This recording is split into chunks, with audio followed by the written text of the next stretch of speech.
কবুল হয়, শিক্ষকের দোয়া আল্লাহর কাছে সাথে সাথে কবুল হয়। আমি যখন হাতটা বাড়াই, আমি বললাম এরাই আমার সন্তান, এরাই আমার শিক্ষার্থী। তাহলে আমি দুই দিক থেকে ধরলাম, আল্লাহ তুমি আমার বাচ্চারা, প্রত্যেকটা বাচ্চা আমার সকল শিক্ষার্থী ফর দিস ইয়ার, আমার অতীত বর্তমান ভবিষ্যতের সকল শিক্ষার্থীর জন্য আল্লাহর কাছে আমার চাওয়া, ওরা যেখানে যাবে ভালো করবে, ওরা ভালো মানুষ হবে, ওরা বাংলাদেশের এবং দেশের নেতৃত্বে থাকবে, এই বিশ্বকে আমার মেয়েরা নেতৃত্ব দেবে। সেই কোয়ালিটি আল্লাহ ওদেরকে দেখ, ওরা মাথাটা ঠান্ডা রেখে ওদের মেধাকে কাজে লাগে, ওরা দেশ এবং বিশ্বকে আলোকিত করবে ইনশাআল্লাহ। পরীক্ষাটা একটু পরে মতন হয় না, কিন্তু যদি তুমি শুধুমাত্র নিজের সাথে কানেক্ট থাকতে পারো, তোমার কালবের সাথে এবং স্রষ্টার সাথে কানেক্ট থাকতে পারো, তাহলে তুমি সব কিছু তোমার মনে পড়বে। এইটা আমি ফেয়ারওয়েলের দিনে ভালো করে বুঝিয়ে দিয়েছি। তো নিজের সাথে কানেক্ট থাকবা, বান্ধবীর সাথে না। বান্ধবীর ভুল হলে তোমার ভুল। এবার যারা পাস করে গেল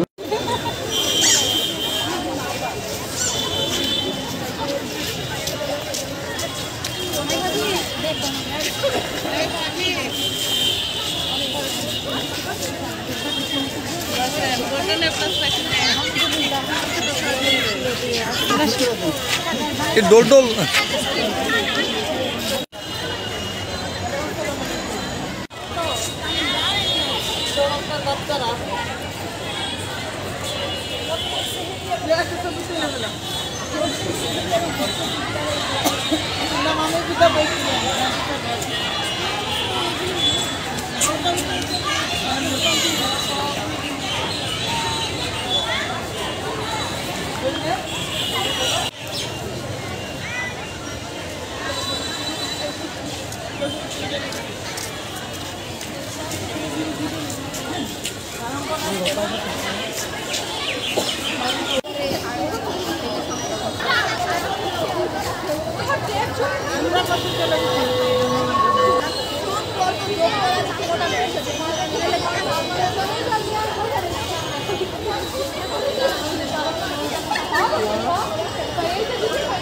গোল্ডেন পাইছে মেয়ে, দয়া করে ভালো নম্বর পাই যেন মনে মনে সাথে পেতে পারে। নাম্বার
এদিকে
কষ্টকর, থেকে থেকে শেখা এটা কষ্টকর, তাই না?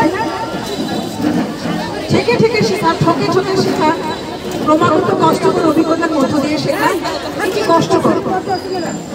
আরেকটি হচ্ছে অভিজ্ঞ মানুষের সান্নিধ্য থেকে শেখা, যেই জন্য বিদ্যালয় স্থাপন করা হয়েছে। বিদ্যালয়ের শিক্ষক তোমাদের যে অভিজ্ঞ, বয়সে জ্ঞানে প্রজ্ঞায়, এই যে এই শিক্ষাটার জন্যই বিদ্যালয়, এবং এই শিক্ষার জন্য আবার শর্ত আছে। শর্তটা কি? বিনয়, আনুগত্য, শৃঙ্খলা। বিনয়, আনুগত্য, শৃঙ্খলা, এই তিনটা যে জীবনে অনুশীলন করবে সে বিদ্যা বা জ্ঞান লাভ করবে। আমাদের জ্ঞান আছে, এটাকে নানান পদ্ধতিতে দেখানোর কাজ করতে হয়। আচ্ছা বলো তো, একটা হচ্ছে ক্রমাগত কষ্টকর অভিজ্ঞতার মধ্যে দিয়ে যাওয়া, আরেকটি হচ্ছে শিক্ষক বা গুরুজন বা অভিজ্ঞ মানুষের সান্নিধ্য থেকে শেখা। এইটাই আমাদের দেশের প্রচলিত শিক্ষা পদ্ধতি। এবং এইখানে বিনয়, আনুগত্য এবং শৃঙ্খলা এই তিনটি অপরিহার্য।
Always 4 or 6